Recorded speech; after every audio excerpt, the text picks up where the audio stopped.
Beamy, greater than 19. Working late shifts in Dallas, heading home past midnight most nights alone. Subway station is nearly empty, just buzzing lights and the sound of escalators. Spot a girl sitting on a bench, backpack in her lap, eyes fixed downward. She holds her phone but doesn't touch it, just stares at the floor blankly.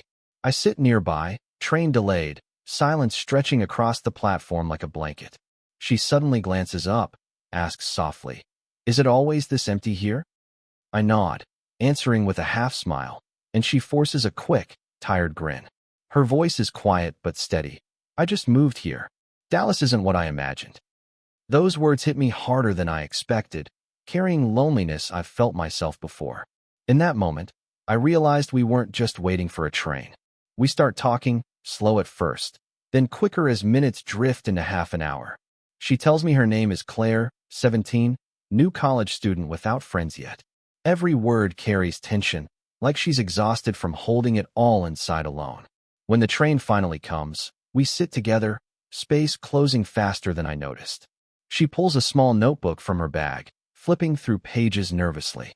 "I write what I can't say out loud," she admits, handing it toward me. I hesitate, then open it. First line says, "I hate feeling invisible to everyone." Look back at her, see her eyes waiting, almost bracing for disappointment. I close the notebook slowly, whispering, "Right now, you're not invisible to me." She exhales, relief softening her features, smile genuine this time, not forced anymore. That train ride didn't feel like strangers, it felt like the start of something else. And I knew I'd see her again, whether by chance or choice next time. Next few nights I keep spotting her, same station, same bench, same notebook. She waves now when she sees me, like we're sharing a private secret already. Sometimes she reads her pages to me, voice shaking but words sharp and honest. I listen, never interrupting, and she thanks me for not laughing or judging. One entry said, "Maybe someone will finally care enough to stay." Gut punched me hard. I wanted to say I'd stay, but instead just nodded, letting silence do the work. Those rides home turned into therapy sessions, two strangers finding comfort in darkness. It wasn't about romance then, it was about not being alone anymore. One night she scribbled fast, ripped the page, shoved it in my jacket pocket. Later I read it. Tonight felt different. "I think he actually sees me."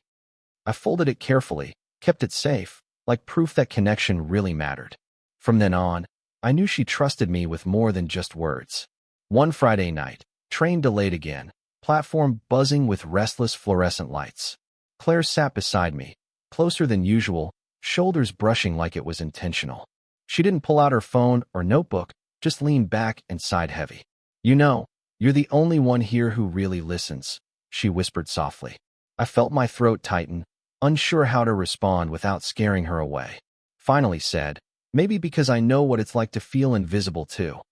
She looked at me differently then, like something shifted between us quietly. No jokes, no nervous smiles, just raw honesty hanging in the air between us. Train arrived, but neither of us moved, still locked in that fragile moment. Finally we boarded. Sitting so close, I felt the warmth of her sleeve. Her hand twitched like she wanted to reach for mine, but stopped short. And I wondered if that was the line we weren't ready to cross yet. Over the next weeks, meeting her became routine, something I secretly craved daily. Claire would bring new entries, sometimes funny, sometimes heartbreaking, always brutally honest words. She let me read about her homesickness, fears, nights spent crying in silence. I didn't know how to fix it, but being there seemed enough for her. One night she laughed at my dumb joke, then quickly scribbled, "Thank you for tonight." I caught her writing it. She blushed, tore the page out before I could grab. I teased her lightly, but deep down it felt huge, like she was finally healing. Watching her change from guarded to open was like watching sunrise break through smog. My own chest felt lighter, like carrying her words somehow lifted both of us. Those train rides weren't background noise anymore. They were the most real part of my day. And each stop we passed made me hope the ride never ended. Not yet. I realized she wasn't just a stranger anymore. She was becoming my safe place too. One night storm hit, rain pounding outside, trains delayed longer than usual again. We sat on the bench, water dripping from the ceiling, silence heavy but safe. She shivered, hugging her backpack tighter, so I offered my hoodie quietly. She hesitated, then slipped it on, sleeves way too long, smile small but real. "You're different from anyone I've met here," she whispered, voice almost swallowed by thunder. I wanted to ask what she meant, but her eyes answered before words did. They were softer, less guarded, like she finally believed someone could stay without leaving. Our knees brushed lightly. Neither of us moved, both pretending it was accidental. Thunder shook the station. She flinched, and I instinctively reached for her hand. She didn't pull away, just held on tighter, like she'd been waiting for it. That moment said more than any entry in her notebook ever could, and I knew something between us had shifted forever that night. After that storm night, things between us felt unspoken but undeniably different now. Claire still carried her notebook, but shared it less, leaning more on our talks. We rode trains laughing about classmates, complaining about Dallas heat, sharing snacks like old friends.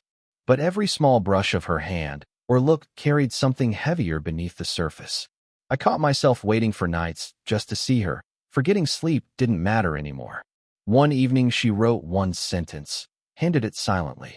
"Do you think this is more?" I froze, heart racing, unsure if answering wrong would ruin everything we'd built. Instead of words, I just held her gaze until she smiled nervously. I wrote back in her notebook, shaky handwriting. "Yeah, I think it is." She read it, bit her lip, then leaned against me without saying another word. Train hummed through the dark, and for once silence felt comforting, not heavy. That night I knew, we weren't hiding behind pages anymore. We were writing something new. A week later, she asked me to walk her home after our ride. Her apartment was small, quiet street, porch light flickering like an old movie scene. We stood there awkwardly, neither wanting to break the moment or say goodbye. Claire fidgeted with her keys, whispered, "Thank you for seeing me, really seeing me." I didn't think, just stepped closer, brushing her hand gently with mine again. She looked up, eyes wide, then softer, like she'd been waiting all along. Before I could second guess, she leaned in quickly, kissed me once, warm and real. It wasn't long or perfect, just honest, exactly what both of us needed. She pulled back, cheeks flushed, muttered, "Guess that answers the notebook question." I laughed nervously, whispering, "Yeah, it definitely does." She disappeared inside, but I walked home feeling like my whole world had changed, and I knew the station would never just be a station again for us. After that storm night, things between us felt unspoken but undeniably different now. Claire still carried her notebook, but shared it less, leaning more on our talks. We rode trains laughing about classmates, complaining about Dallas heat, sharing snacks like old friends. But every small brush of her hand or look carried something heavier beneath the surface. I caught myself waiting for nights just to see her, forgetting sleep didn't matter anymore. One evening she wrote one sentence, handed it silently. "Do you think this is more?" I froze, heart racing, unsure if answering wrong would ruin everything we'd built.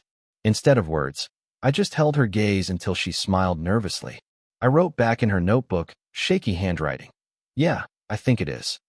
She read it, bit her lip, then leaned against me without saying another word. Train hummed through the dark, and for once silence felt comforting, not heavy. That night I knew, we weren't hiding behind pages anymore. We were writing something new. A week later, she asked me to walk her home after our ride. Her apartment was small, quiet street, porch light flickering like an old movie scene. We stood there awkwardly, neither wanting to break the moment or say goodbye. Claire fidgeted with her keys, whispered, "Thank you for seeing me, really seeing me." I didn't think, just stepped closer, brushing her hand gently with mine again. She looked up, eyes wide, then softer, like she'd been waiting all along. Before I could second guess, she leaned in quickly, kissed me once, warm and real. It wasn't long or perfect, just honest, exactly what both of us needed. She pulled back, cheeks flushed, muttered, "Guess that answers the notebook question." I laughed nervously, whispering, "Yeah, it definitely does." She disappeared inside, but I walked home feeling like my whole world had changed, and I knew the station would never just be a station again for us. After that first kiss, everything felt both lighter and scarier at the same time. Claire still carried her notebook, but now she let me read pages freely. Some were sweet, little sketches of trains, doodles of us on the bench. Others were heavier. Fears of losing me. Fears of being too much sometimes. I underlined those lines, wrote back in margins. Never too much. Not for me. She smiled when she saw it. Eyes brighter, like my words anchored her firmly. We kept meeting after midnight. Train rides turning into quiet dates nobody else knew about. Cheap vending machine snacks became our dinners. Station lights our background instead of candlelight. We laughed about how weird it was, but neither of us wanted anything else. One night she whispered, "This feels more real than anywhere else in my life." I squeezed her hand, replying softly, "Then let's keep making it real together." And for the first time, she didn't just smile, she believed it. Months passed, and the station became our place, not just a stop on a map. Even security guards started nodding at us, like they knew our routine by now. Sometimes we'd sit for hours even after her train had already left twice. Claire filled notebooks faster than ever, pages thick with memories and inside jokes. One night, she handed me a new one, cover blank, pen clipped inside. "This one's for you," she said, pushing it into my hands firmly. I opened the first page. She'd written, "Write what I mean to you." My chest tightened, palms sweaty, but I scribbled fast. "Everything. You mean everything." She read it, tears filling her eyes, then leaned over, kissing me deeply. That kiss was different, longer, certain, like crossing a line we both wanted. Her notebook slipped to the floor, forgotten, because words weren't enough anymore. And I knew then this wasn't just late-night comfort. It was something lasting. By spring, our late-night rides became legend to us, part of our story already. Claire joked we should have paid rent for that bench we always claimed together. She still wrote constantly, but now half the pages were about us, not fears. I'd flip through and see lines like, "He makes even silence feel safe." Sometimes I added notes back, little arrows pointing, "Same here, always safe with you." She'd laugh, cheeks pink, and write another page just to keep conversation alive. Train rides turned into inside jokes, small arguments, playful pushes that ended with smiles. Other nights, she'd fall asleep leaning on me, notebooks slipping from her hands. I'd hold it, reading quietly, realizing each word tied me closer to her world. And when she woke, she'd whisper, "Did you read?" Like she secretly wanted me to. I'd nod, kiss her forehead, and she'd smile like she'd been waiting all night. Those moments weren't dramatic, but they were real, and that's what mattered most. Finals week hit hard, stress everywhere, and Claire cracked one night in the station. She slammed her notebook shut, muttering, "I can't do this, it's all too much." I pulled it gently open, reading words about failing, disappointing everyone, losing herself. My chest ached, but I held her face, forcing her to meet my eyes. "Claire, you're stronger than you think. And I'm not going anywhere. Not tonight, not ever." Her tears fell, but she nodded, clutching my hoodie like it was life itself. We sat there until dawn, trains coming and going, but neither of us moved. When sunlight hit, she whispered, "You're my reason I keep going, Ethan." I hugged her tight, whispering back, "You're mine too. Always have been." That morning we walked out of the station hand in hand, no longer hiding. The city was waking up, but for us it felt like a new beginning. And I knew her notebooks would keep filling, but now with hope, not just fears. Months later, our rhythm felt natural. Classes in the day, late trains at night. Claire started showing up with coffee, scribbling my name across the paper cup. Her notebook looked different now. Less fear, more doodles of places she wanted us to see. We made bucket lists between train stops, laughing at how crazy some of them sounded. One weekend we drove out to Galveston, windows down, music blasting, salt air everywhere. She sketched the beach in her notebook, waves drawn crooked but still full of joy. I watched her write "Best day yet" at the top of the page, smiling wide. Those messy pages meant more to me than any photo ever could capture. Friends started noticing how we leaned into each other without thinking anymore. She once let me read, "He makes silence feel like home." My chest ached in the best way. Sure, we argued sometimes about dumb stuff, schedules, homework, chores, but it never stuck long. Because every page she filled reminded me why I wanted to keep turning them. Senior year hit hard. Finals, part-time jobs, searching for our first apartment together. We snapped at each other over money, over dishes, over stress that piled too high. One night, I found a folded page in her notebook, handwriting small, almost shaky. What if fear comes back? What if stories don't last? My heart stopped reading it. I sat beside her on the floor, notebook open, her eyes wide, waiting quietly. I told her, stories change, but changing doesn't mean ending. It means we keep writing. Her shoulders slumped, tears spilling. Then laughter broke through like light cracking storm clouds. She whispered, I needed to hear that, and leaned against me, steady for once. Moving day came fast, boxes stacked, pizza boxes empty, nerves everywhere in the room. She slid the notebook into my backpack, smiling like she'd passed me something sacred. We drove off toward a tiny apartment, her scribbling plans in the passenger seat. And I realized the station was chapter 1, but this was where story really started. By the time we settled in Austin, life felt different, but ours in every way. Claire left her notebooks lying open now, no secrets, just pages we both added to. Sometimes she'd sketch our messy apartment, string lights tangled, pizza boxes stacked high. Other nights, she wrote lines like, this chaos is still the safest place for me. I'd scribble back dumb doodles, notes like, safe because it's with you, under her words. She'd laugh, kiss my cheek, and write more, like we were building something permanent.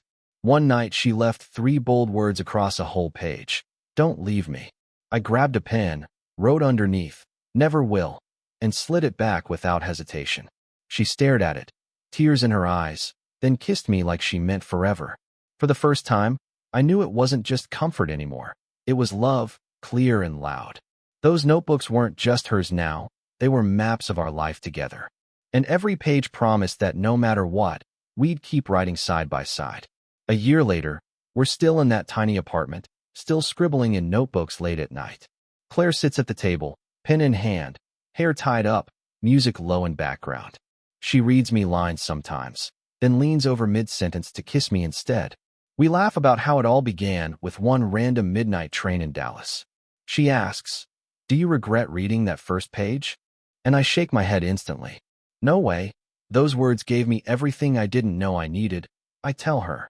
She smiles, whispering, then let's never stop writing, okay?